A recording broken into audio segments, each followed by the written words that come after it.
రాష్ట్ర ప్రభుత్వాలు పెట్టుబడిదారుల అనుకూల విధానాల వల్ల దేశంలో నిరుద్యోగం పెరిగిపోయిందని సిపిఎం పార్టీ రాష్ట్ర కార్యదర్శి జాన్ వెస్లీ అన్నారు. హైదరాబాద్ ఆర్టీసీ క్రాస్ రోడ్లోని సిపిఎం రాష్ట్ర కార్యాలయంలో ఏర్పాటు చేసిన సమావేశంలో ఆయన మాట్లాడారు. తల్లిదండ్రులు అప్పులు చేసి తమ పిల్లలను ఉన్నత చదువులు చదివిస్తున్నారని, ఉద్యోగాలు రాక నిరుద్యోగ యువత తల్లిదండ్రులకు భారంగా మిగిలిపోతున్నారని అన్నారు. అధికారంలోకి వచ్చాక ఏడాదికి 2 కోట్ల ఉద్యోగాలు కల్పిస్తామని బీజేపీ ప్రభుత్వం హామీ ఇచ్చిందన్నారు. కానీ ఇచ్చిన మాటను విస్మరించిందన్నారు. రైల్వే శాఖలో 10 లక్షలు, అన్ని ప్రభుత్వ రంగ సంస్థల్లో 60 లక్షల వరకు ఖాళీలు ఉన్నాయని, వాటిని భర్తీ చేసి నిరుద్యోగ సమస్యను తగ్గించాలని కోరారు. మన దేశంలో కేంద్ర రాష్ట్ర ప్రభుత్వాలు అనుసరిస్తున్నటువంటి ఆర్థిక విధానాల ఫలితంగా పూర్తిగా పెట్టుబడిదారులకు, కార్పొరేట్ సంస్థల ప్రయోజనాలకు అనుకూలంగా వ్యవహరిస్తున్నటువంటి విధానాల ఫలితంగా నిరుద్యోగం పెరుగుతూ ఉంది. ఇటీవల కాలంలోనే, అంటే ఈ మధ్య కాలంలోనే గతం కంటే ఈ అణగారినటువంటి తరగతుల నుంచి చదువుకుంటున్నటువంటి వాళ్ళ సంఖ్య కూడా పెరిగింది.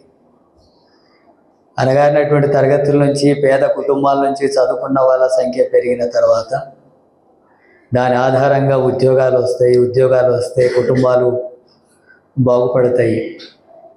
ఆ రకంగా కొంత ఆర్థికంగా కూడా ముందుకు సాగొచ్చు అని చెప్పి ఆశించి కష్టపడి డిగ్రీలు, పీజీలు చేసి, వివిధ కోర్సులు చేసి, కోచింగ్లు తీసుకుంటున్న తల్లిదండ్రులు, బిడ్డలు కూలి పని చేయకూడదు, మట్టి పని చేయకూడదు, మాలాగా వాళ్ళ జీవితాలు ఉండకూడదు, వాళ్ళు ఖచ్చితంగా చదువుకొని ఉద్యోగాలు వచ్చి మంచి కుటుంబ జీవితం గడపాలని చెప్పి ఆశిస్తూ వాళ్ళు పొట్ట మార్చుకొని పిల్లల్ని చదివించడానికి కోచింగ్లకు పంపిస్తున్నారు.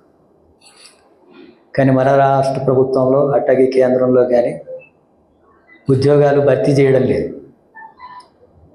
కేంద్రంలో దాదాపు 60 లక్షల ఉద్యోగాలు ఖాళీలు ఉంటాయి కేంద్ర ప్రభుత్వ పరిధిలో. ఒక రైల్వేలోనే 10 లక్షల ఉద్యోగాలకు పైగా ఖాళీలు ఉన్నాయి. అట్టగే వివిధ రంగాల్లో ఖాళీ పోస్టులన్నింటినీ కూడా భర్తీ చేస్తే 60 లక్షల ఉద్యోగాలు భర్తీ చేసే అవకాశం. సంవత్సరానికి 2 కోట్ల ఉద్యోగాలు భర్తీ చేస్తామని హామీ ఇచ్చి అధికారంలోకి వచ్చారు బీజేపీ వాళ్ళు. కానీ ఉద్యోగాలు భర్తీ చేయడం లేదు. ఉద్యోగాలు భర్తీ చేయకపోగా ప్రభుత్వ రంగ సంస్థల్ని ప్రైవేట్ పరం చేసి ఉద్యోగ అవకాశాలు లేకుండా చేసే విధానాలు అనుసరిస్తారు. ఆ రకంగా దేశవ్యాప్తంగా నిరుద్యోగ సమస్య ఉంది.